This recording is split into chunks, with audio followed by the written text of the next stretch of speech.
श्रीमते रामानुजाय नमः। श्रीशैलेशदयापात्रं देवभक्त्यादिगुणार्णवं यतीन्द्रपवनं वन्दे रम्येजमातरं मुनिं। रम्येजमातृयोगीन्द्रपादरेखामयं सदा तदा एतात्मसत्तादिं रामानुजमुनिं भजे। लक्ष्मीनाथसमारम्भं नाथयामुनमध्यमाम् अस्मदाचार्यपर्यन्तां वन्दे गुरुपरम्पराम्।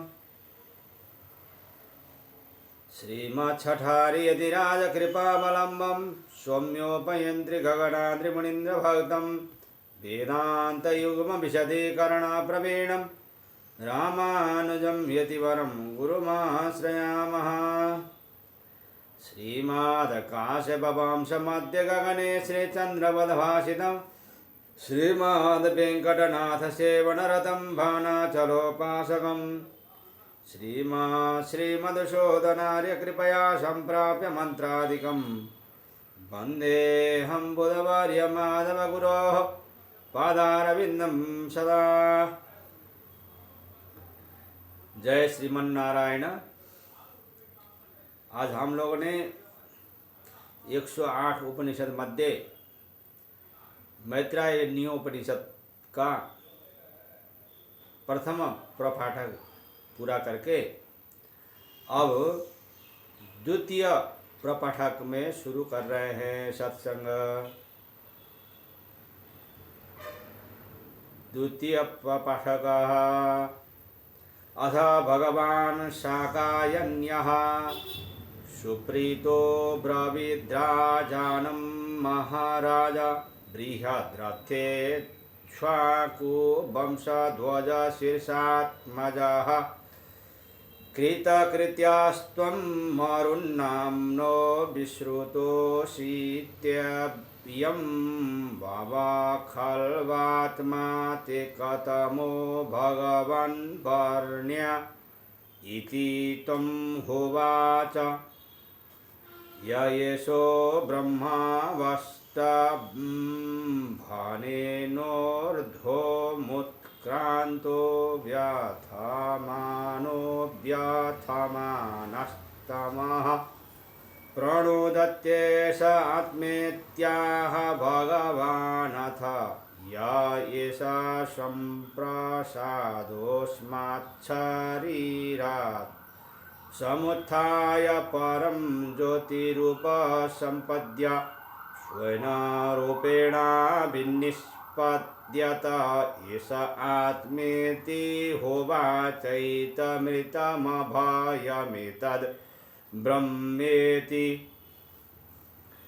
अथ खल्वीयं ब्रह्मविद्या सर्वोपनिषद्विद्या वा राजन्नस्माकं भगवता मैत्रेयेण व्याख्याताहं ते कथयिष्यामीत्यथापहत पाप्मानस्तिग्मतेजसा ऊर्ध्वरेतसो बालकिल्या इति श्रूयन्ते थैते प्रजापतिमब्रुवन् भगवन् शकटमिवाचेतनमिदं शरीरं कैशैष खल्वीदृशो महिमातीन्द्रियभूतस्य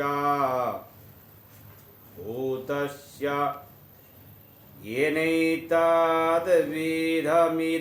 चेतनवत् प्रतिष्ठापितं प्रचोदयिता शस्तस्य को भगवन्नेतदस्माकं ब्रूहिन्तान् होवाच।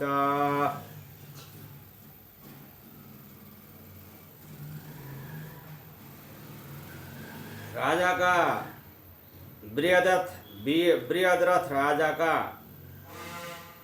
प्रश्न को सुन के यह सुनकर महर्षि शाकायन्य प्रसन्न होकर गदा राजा से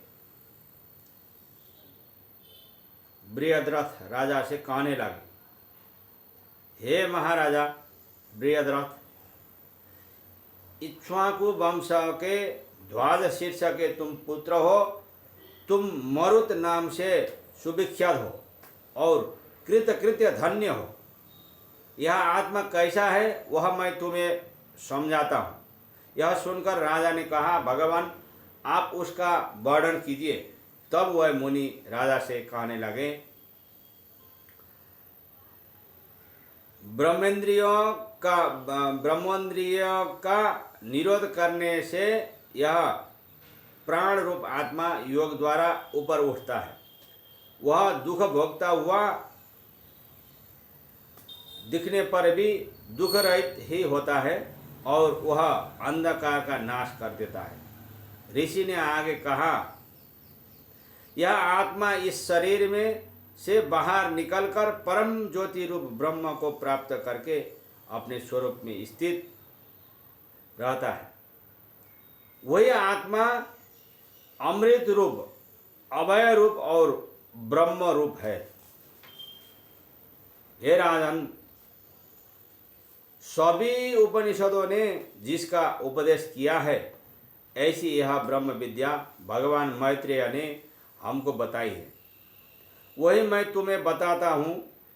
जिनके पाप नष्ट हो गए हैं, ऐसे प्रचंड तेजस्वी ब्रह्मचारी बालखिल्य नाम के मुनि तो सुप्रसिद्ध है।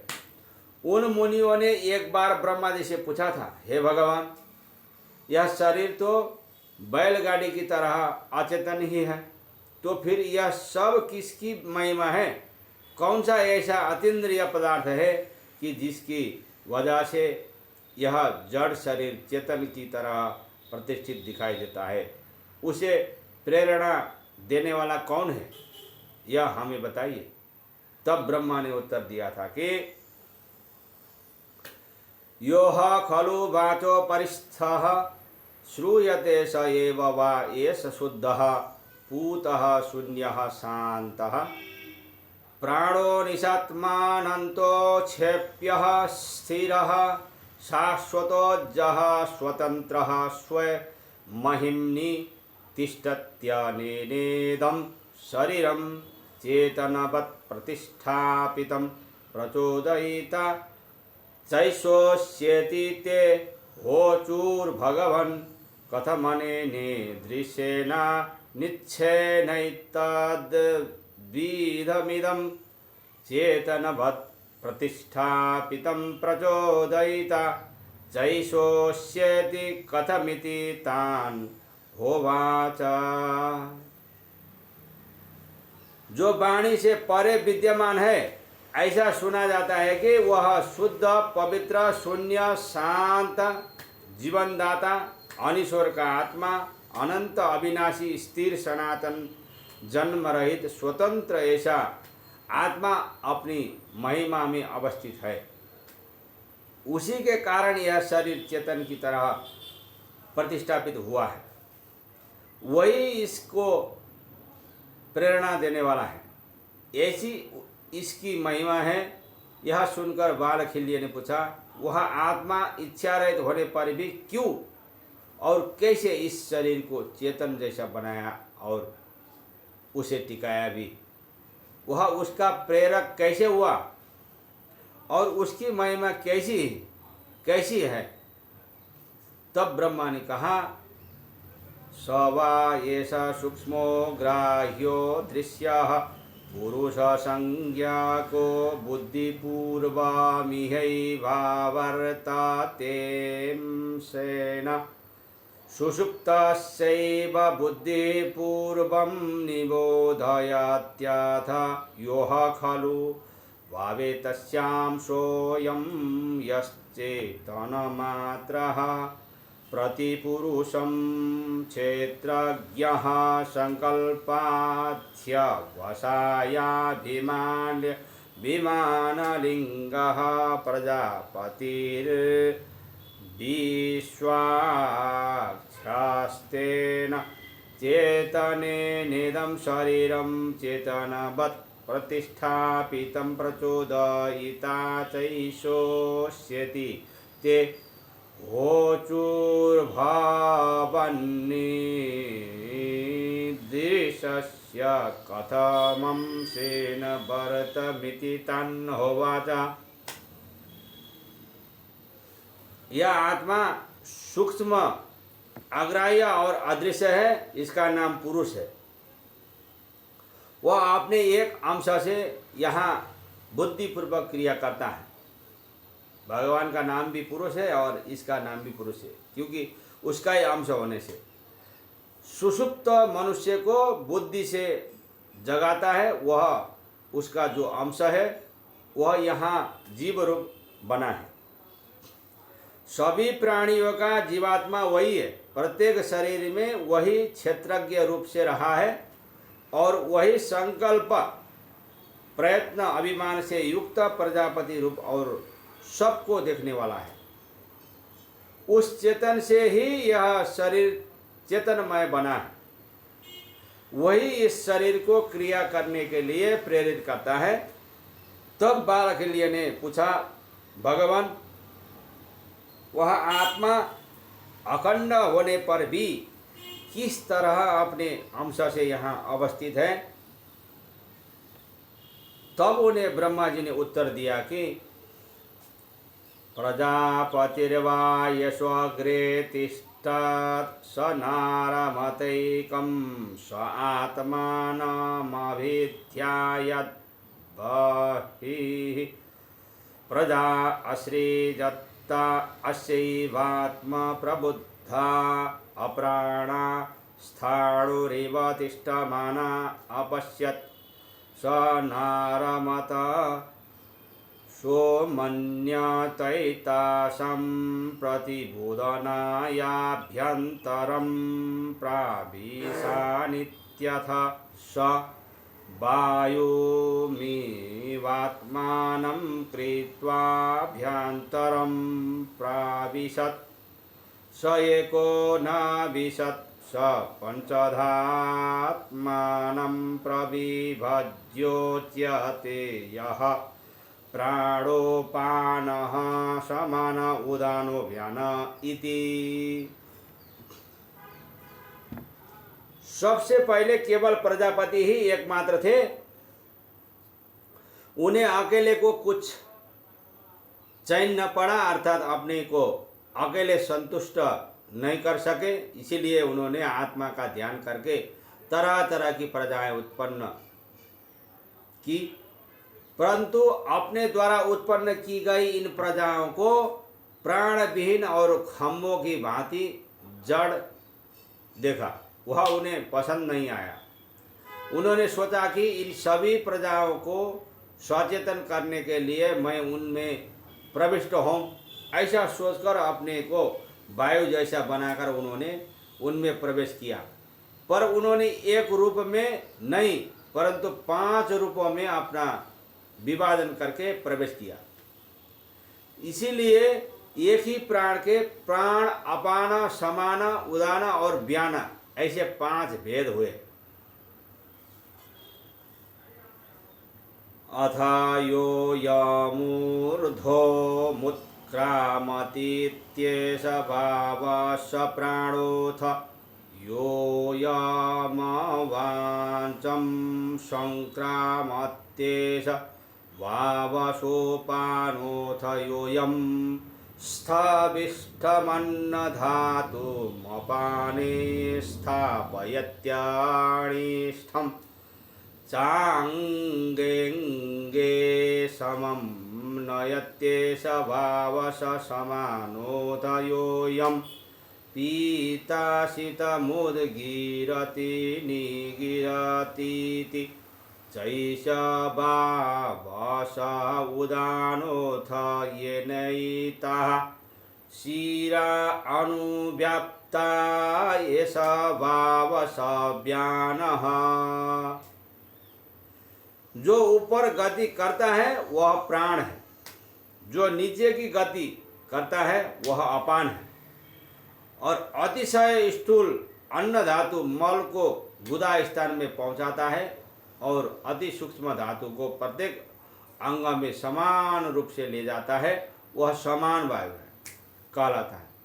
जो समान प्राण, जो यह वायु खाए पिए हुए पदार्थों को उगलता है या निगलता है वह उदान कहलाता है।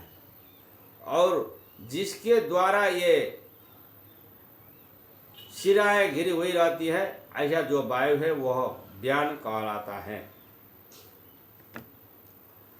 अथोपां शूरन्तर्याम्याभिभवत्यन्तर्यामपुमां सुमेतयोरन्तराले चौष्णं मासवद्यदोष्ण्यं स पुरुषोऽथ यः पुरुषः सोऽग्निर्वैश्वानरोऽप्यान्यत्राप्युक्तमयमग्निर्वैश्वानरो यो यमन्तः पुरुषो येनेदमन्नं पच्यते यदिदमद्यते तस्यैष घोषो भवति एतत् कर्णावपिधाय शृणोति स यदोत्क्रमिष्यन् भवति नैनं वह व्यानक नैनं घोषं शृणोति।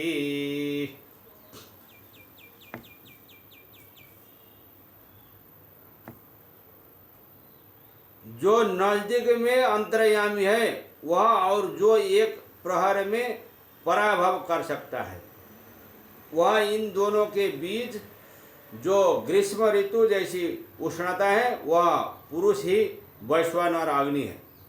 अन्य जगह पर भी ऐसा ही कहा गया है कि यह भीतर रहा हुआ अग्नि वैश्वानर अग्नि पुरुष है जिसकी वजह से अन्न पचता है। जब कुछ खाया जाता है तब उसी की वैश्वानर अग्नि की यह आवाज़ होती है। कान बंद करने पर जो आवाज़ सुनाई देती है वह उसी की आवाज़ है। जब शरीर से प्राण निकल जाने वाले होते हैं तब यह आवाज़ नहीं सुनाई देती। स वा यश पंचधात्मानं प्रविभज्य निहितो गुहायं मनोमयः प्राणशरीरो बहुरूपः सत्यसंकल्प आत्मेति स वा यशोऽस्य हृदयान्तरे तिष्ठन् कृतार्थो मन्यतार्थानशानि तस्वानि मानि भित्तोदितः पंचमी रश्मिभिर्विषयानतीति बुद्धि इंद्रियाणि यानि मन्येतान्यस्य रश्मयः कर्मेन्द्रियाण्यस्य हव्यारथः शरीरं मनो नियन्ता प्रकृतिमयोऽस्य प्रचोदनेन खल्वीरितं परिभ्रमतीदं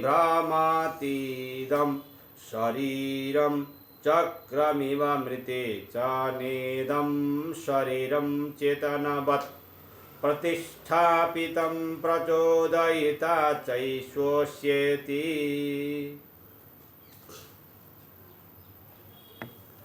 वह प्रजापति रूप आत्मा स्वयं को 5 रूपों में निर्मित करके हृदय रूपी गुफा में स्थिर हुआ है और वह आत्मा ही मन रूप में प्राण रूप में अनेक रूपों में सत्य संकल्प वाला है।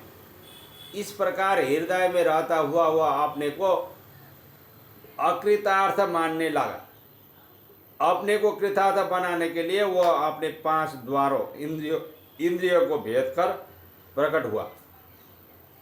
वह 5 द्वार ही 5 इंद्रियां बनी हैं। यही 5 ज्ञानेन्द्रिया लगाम है, 5 कर्मेंद्रिया घोड़े हैं, शरीर रथ है, मन सारथी है और स्वभाव प्रकृति सहज रुझान चाबुक है। इसी चाबुक से प्रेरित शरीर पहियों की तरह गतिशील बनता है और मरण के बाद वह सचेतन दिखाई नहीं पड़ता क्योंकि आत्मा ही शरीर का प्रेरक है।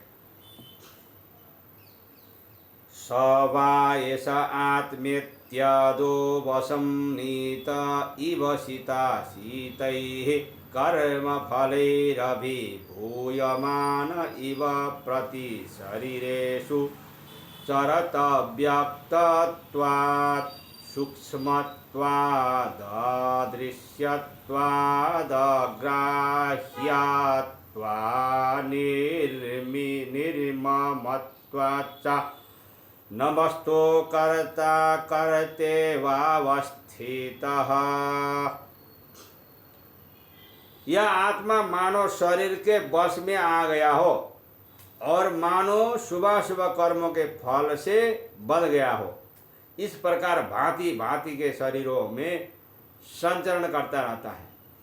हालांकि वह वास्तविक नहीं है, परंतु वास्तविक दृष्टि से देखने पर तो वह अव्यक्त अदृश्य सूक्ष्म अग्राह्य और ममता रहित है।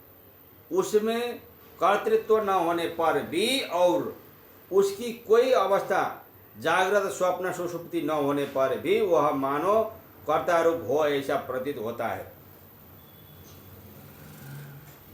स वा एष शुद्धः स्थिरो चलश्चालेपो व्याघ्रो निष्प्रियः प्रेक्षकवदवस्थितः स्वस्य चरितभुग्गुणमयेन पटेनात्मानमन्तर्धायावस्थित इत्यवस्थित इति। यहाँ पर मैत्रेयी उपनिषद का द्वितीय पाठक भी पूर्ण हो जाता है। वह आत्मा शुद्ध, स्थिर, अचल, निरासक्त, दुख रहित, इच्छा रहित, दृष्टा रूप होने पर भी अपने कर्मों को मानो भोगता हो ऐसा दिखाई देता है। वही सत्वादि 3 गुणों रूपी वस्त्र से अपने को आच्छादित रखता हो ऐसा मालूम होता है। इस प्रकार से यहाँ द्वितीय पाठक भी पूर्ण हो गया। आज के लिए इतना ही, बहुत समय भी हो गया। फिर तृतीय पाठक और चतुर्थ पाठक हम लोग कल सत्संग करेंगे। जय श्रीमन नारायण। अस्मद्गुरु जय जय, परम गुरु जय जय, श्री सर्वगुरु रामानुज जय जय। राम कृष्ण हरे राम कृष्ण हरे, श्रीमन्नारायण राम कृष्ण हरे, राम कृष्ण हरे राम कृष्ण हरे, रंगनारायण